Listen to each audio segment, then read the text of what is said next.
हाय सांग माने मोर आ गुटे mini blog को स्वागत करुच्ची। सांग माने कदली भंडार बहुत प्रकार रेसिपी जानी ए रेसिपीटा थरे करिकी खातु तो देखिए पार्टी छाड़बनी। मु भंडाटार उपर पाखुड़ा को सब छोड़े नहीं से भंडा गुटे गुटे करके छड़े देली। भंडा भितर देख पार्थे गोटे टाण भाया काठीटा अच्छी से काठीटा को बाद करदे।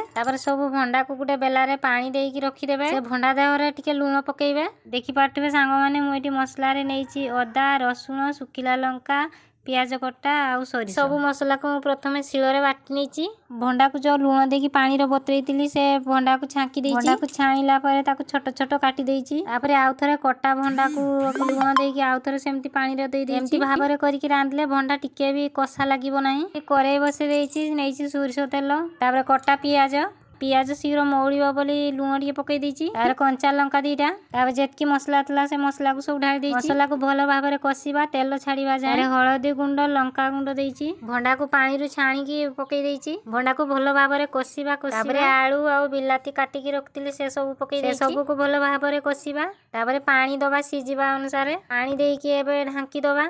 ता आगरु ढांकिला माने से कसा लागिबो तेणु करी ताकू भलो से कसी साला पर ढांकी 10 मिनिट पर ढांकुणी खोलिकी देखिबा। तापरे सिझी जाइतिबो। पखाळ सांगर खाइले बहुत बढ़िया लागे। रेसिपीटा को निहाती थरे ट्राई करिवे। आज पई रहूची नमस्कार।